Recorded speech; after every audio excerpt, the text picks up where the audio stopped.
International. May ilaw, no? Pang may ilaw, lalong nakita walang makeup. Walang makeup. Okay lang yan. Ang ganda pa rin.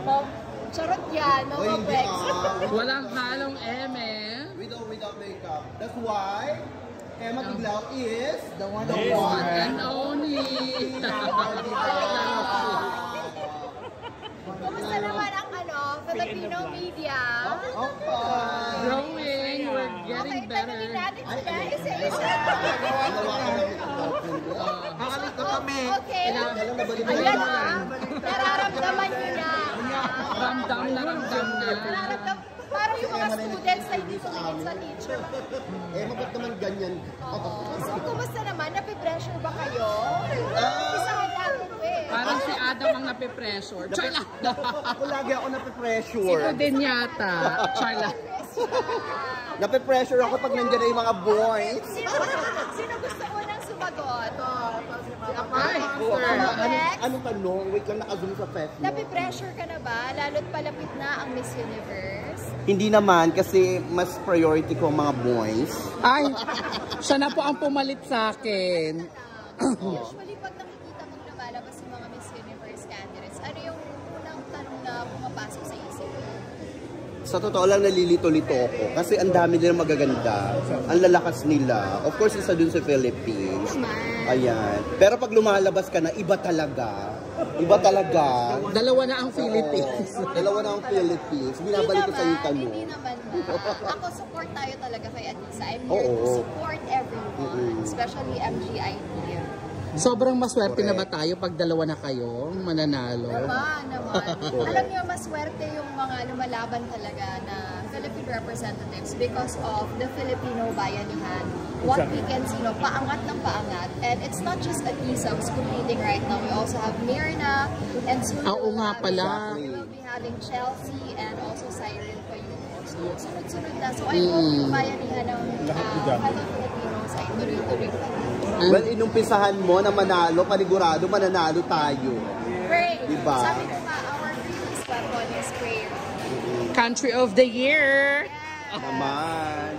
So, Emma, ano mag-host ka ba ng Miss Universe? Wala po tayong ganun na schedule. And I'm just happy na makapag-post tayo ng mga ibang events ng Miss Universe. How about for tomorrow, Emma? Oo nga.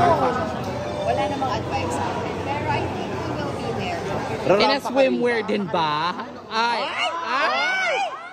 Oh, ayoko na. Pakita mo daw yung rampa mo, Emma. Namimiss namin yung rampa mo. Baka naman. Kung Sige. kailan walang Would you advise the Hindi naman girls? kailangan ng makeup. Patingin naman yung pasarela ni Emma. Gusto niyo ba makita yung pasarela ni Emma? Huwag mo na etchosen, charotera. At tawag dito. Basta naghanap tayo Miss Universe. Ayan na. Excited ka ba sa homecoming mo sa Pinas? I am really excited. Kanina nga kakagaling ko lang ng TikTok live and they're asking if November 24 is the final date for my homecoming. As of now, it's the final date. Let's see if may mababago. May location na? Whether, for the location, I think it's in Makati. Ay! Oh. Let's see. Papasara ba yung Makati? Ano lang, one street lang. ALB, ano na? Isasakay po ba ito sa float na napakalaki? Hindi ko ba yan alam? Maglakad na lang tayo. Wag ganyan. Dapat may pagkaanes. I hope ay nandun pa rin Pang kayo. ano? Pag wala kayo doon, magbabayad kayo sa akin. Oo, may penalty. Ay, may gano'n. When Emma, since nananalo ka nung back-to-back, tapos ito nagkaroon ng Miss Universe ngayon, kumusta ng pahinga ng isang Queen Emma Ano po? Tiglao? Walang pahinga. Kumusta ang pahinga ng Ano isang po yung salita? Pahinga. Ano yun ba? Ay, Walang walang pahinga. The one and only Pahinga. Emma Tiglao. Witty, di ba? Hindi niya alam yung word na yun. O hindi niya alam, does not exist. She's very hardworking. I am really ready to work with you guys. So, tatrabaho talaga yun natin lahat. And back in the Philippines, din naman gano'n naman ginagawa natin. We're used to it because I want the everyday ay productive tayo. So, I'm happy na lagi tayong may ginagawa everyday. Wow, iba ka talaga, Emma. Yes. That's why she is The one and only! Galit tayong GM. Sabi ka na, basta, Emma! Any piece of advice sa mga lalaki sa international pattern? ngayon, mga Philippine representative natin?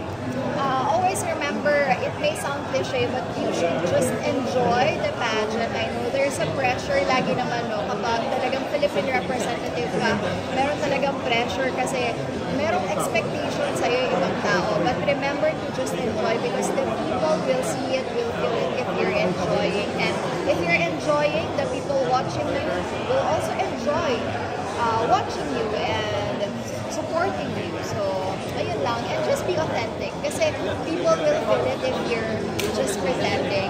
Sabi ng iba, fake it till you make it. But for me, it's faith it till you make it. The stronger the faith, I think, mas malakas ang chance natin manalo. Wow! Coming from Emma Tiglao, that's why she is the one and only! Ayoko na nga. Maglalaba pa ako, Mama Bo. Ay, ayoko na. Naglaban na ako kanina. Thank you. Paglalaba ka namin. We love We love you, Emma. I love you all. You're the best. the winner, the best.